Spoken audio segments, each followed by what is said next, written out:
What's going on, everybody, and welcome back to another episode of the Book Binge on the King Crusoe YouTube channel. This is episode 11. Turned out, I was able to get this video organized and ready a lot sooner than I thought I was going to be able to, so this video is the second video of March as opposed to the fourth, like I was originally anticipating to a certain extent. I've spent a fair amount of time trying to figure out how to do this video. I decided it's going to be just a little bit more freeform than some of my reviews and stuff. There's going to be a little bit less on the heavy-handed notes. It's going to be like a tier list and a ranking video all in one for these books, as well as a full series review to a certain extent, to kind of wrap up what I've been talking about in the last 3 book review episodes that occurred in February, where I reviewed all 3 videos, or all 3 books in The Lord of the Rings. Now, just a disclaimer, I did actually try to make my own tier list to be able to do this video in a more traditional tier list fashion, but it wouldn't let me make the tier list for some reason. I don't know why, so it'll just be something that like happens like on screen, maybe over on this side or something like that. It'll be something that I do in editing as opposed to just being a tier list on screen. Like, I'll have to figure something out. But yeah, I don't really have much else to say in this intro. Check out the 3 spoiler-free reviews that I did, like I said, in February. Those are all spoiler-free. You can watch those if you are, one of the relatively few people who haven't read The Lord of the Rings yet, although there are a surprising amount, I've come to find out. But on that note, this video is not going to be spoiler-free. There are going to be a few mentions of certain characters and events and stuff like that happens that you're not going to want me to talk about if you haven't read the books yet. So if you haven't, check out the 3 reviews, read the books, and then watch this video afterwards. If you have read The Lord of the Rings like a lot of people have, you can keep on watching as is. So without further ado, let's kind of get into what the categories of the ranking are going to be.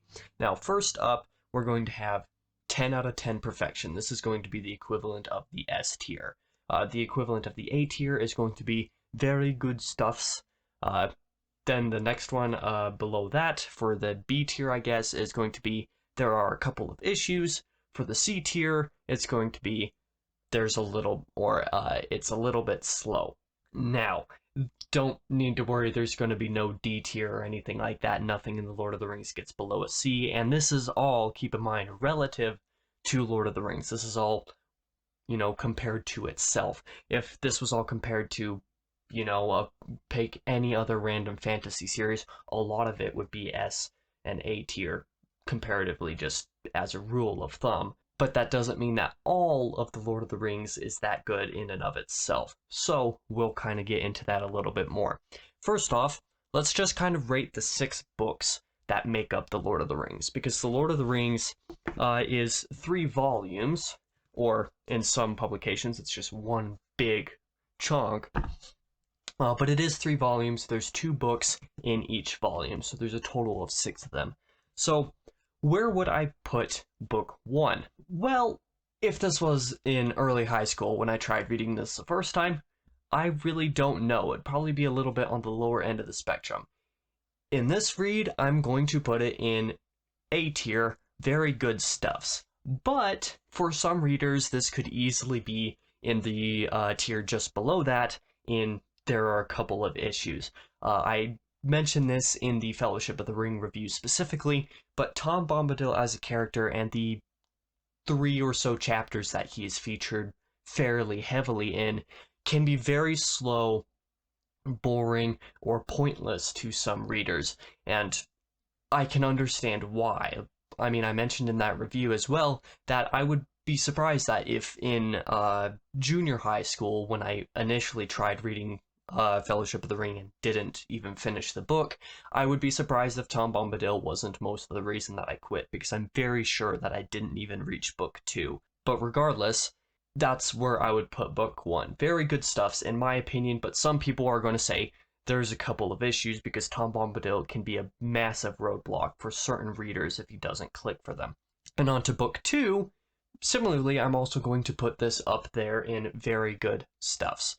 The reason for this is because it continues what the end of Book 1 does so well. The end of Book 1 with the last few chapters when the Fellowship, or when the four hobbits meet Strider and make their way towards Rivendell to, be part of the Council of Elrond and whatnot. Those last few chapters are very, very good. The whole journey in that section is fantastic. The character work is great. It feels very quick paced. The story really picks up in that area. And Book 2 overall keeps up that pace. The reason that I'm not putting it any higher than very good stuffs, though, is because, admittedly, of Chapter 2 in Book 2, which is the Council of Elrond. There's a lot of backstory and a lot of world building and other stuff like that that goes on in this chapter. That is, it works. It works for me, but at the same time, the chapter is so long that it can just feel boring. And I love Gandalf and the way that he talks. Gandalf is primarily the one who gives most of the world building in the Council of Elrond, but the chapter can definitely be a little bit of a roadblock if you're somebody like me who reads really slow. My reading speed is absurdly slow, so the chapter just took forever to get through. But after that, and even Chapter 1 are very, very good. So as a whole, where would I put Fellowship of the Ring in the ranking? Well, as you might expect, since both books 1 and 2 are in very good stuffs, Fellowship of the Ring is also going to go in the A tier of very good stuffs. It's fantastic. It was a very magical opener that I didn't remember liking nearly as much as I did this time around. And even though I liked Tom Bombadil personally, like I said, like the Council of Elrond can be a little bit slow for a slow reader like me, and there are a couple other elements that bring down the quality just a little bit. It's not absolutely perfect, but it was a lot better than I was expecting it to be on this reread. We're going to move on now to Book 3, which is the first book of the Two Towers. Book 3, I'm going to put this as the first one of these books, put it in the 10 out of 10 perfection. I loved Book 3. The character work that is done with Pippin and Merry and Aragorn, just all of the fellowship, the friendship between Gimli, not Gimli, is that Gimli? I can't remember. Why can I not remember his name? But if it is, perfect. If it's not, I'm very sorry for that just blanking in my head. The friendship between the dwarf and Legolas is beautiful, and just the story moments that happen in Book 3 are amazing. Merry and Pippin getting taken by the orcs is awesome. Just them being in captivity. A lot of the reason for this is because I find the dialogue and the fights and the interactions between the orcs to be very fun to read. Like, probably one of my favorite elements of the Lord of the Rings as a whole is just the interactions between the orcs, which happens in Book 3 and a little bit in Book 4. I can't remember other specific places where orcs interact with each other, but it's just fantastic to read. So I really like that section. Helm's Deep, although not very deep, forgive the pun that I didn't actually intend to make.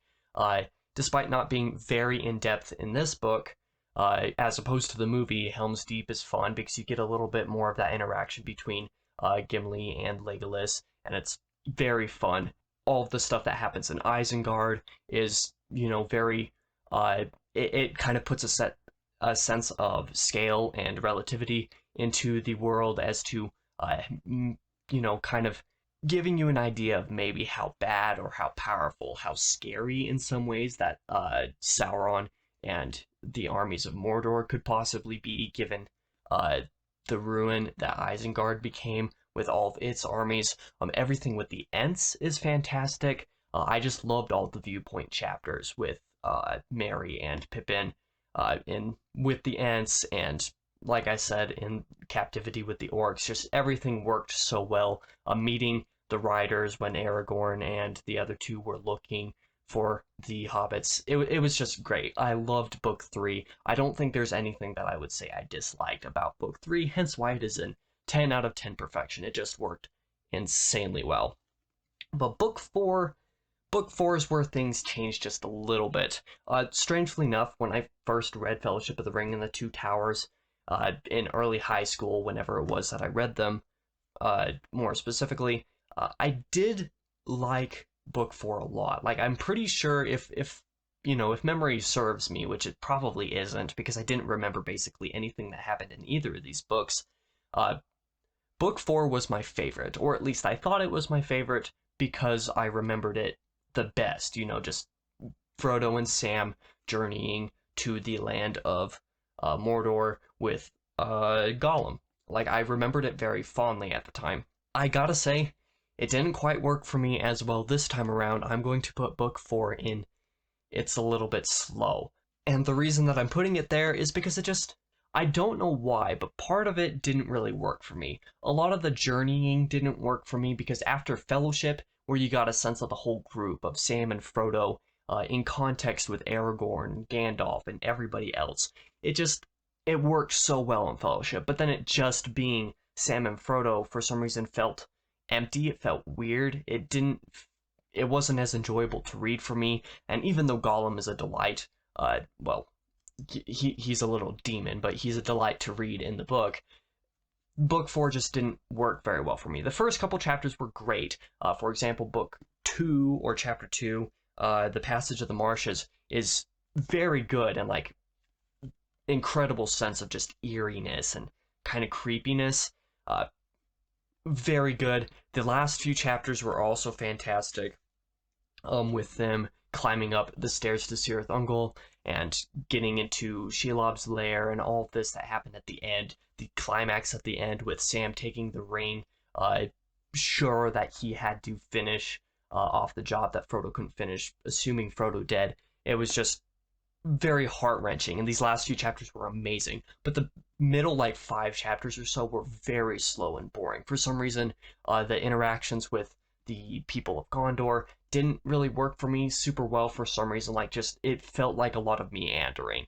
I'm not gonna lie, it just felt like a lot of meandering. And that's something that I don't really like saying, and I know that a lot of people are going to dislike this video just because I'm not saying that everything in Lord of the Rings is 10 out of 10 perfection, but comparatively speaking, Book 4 was very slow for me as a reader. Definitely my least favorite up to this point. So that's where I would put it.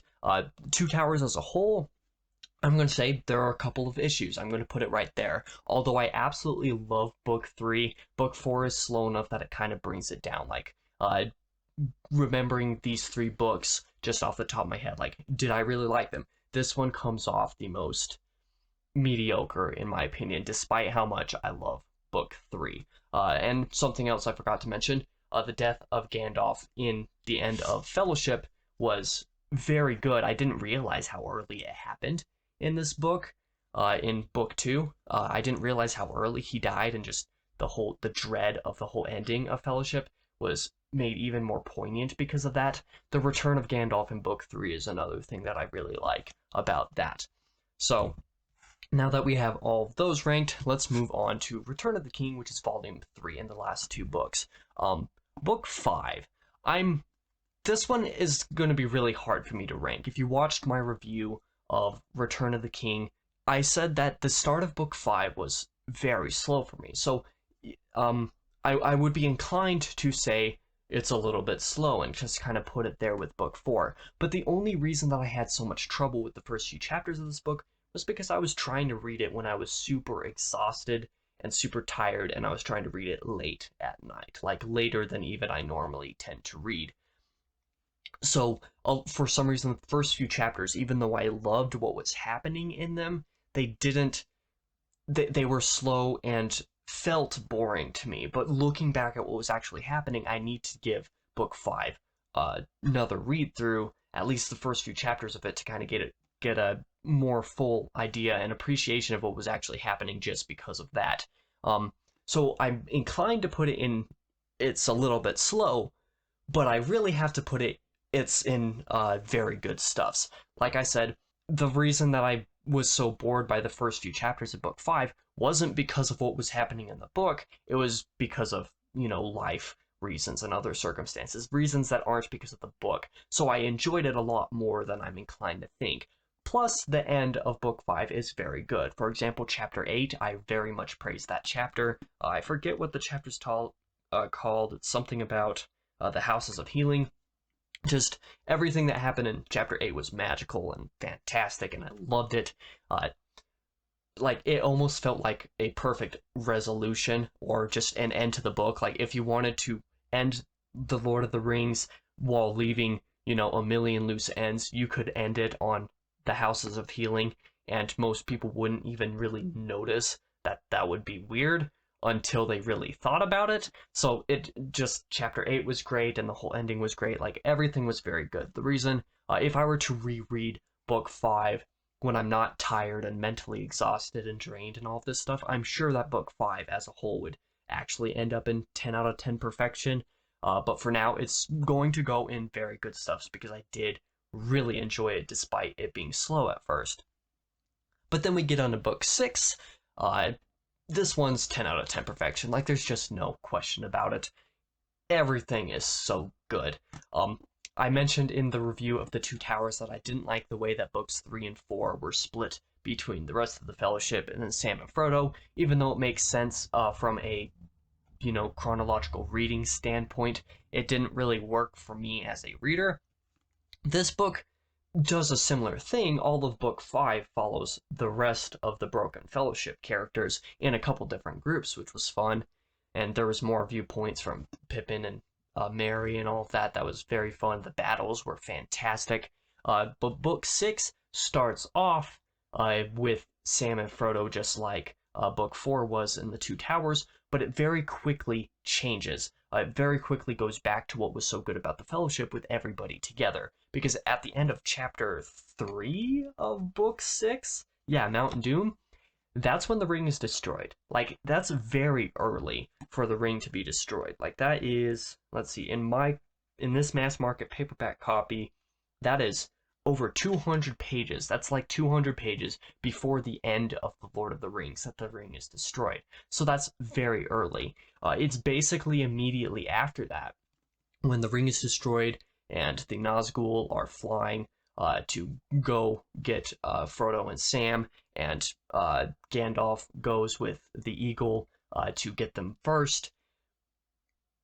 And then it brings the whole group together and starts going from that point. That worked super well for me. Just the whole climax with Frodo and Sam and Gollum dying with the ring, which was kind of a loose end in and of itself, and the ring being destroyed. It felt so perfect. But then immediately afterwards goes into finishing up a lot of character arcs. Like, the pretty much the rest of the book. So like the last 200 pages of this book is more or less tying up loose ends and a resolution. As I mentioned in the review for this book, it feels very much like instead of having, the rising action and whatnot and all the tension and the climax and then it comes down and then it's a resolution. It comes down and then there's a very long resolution that also rises in action at one point.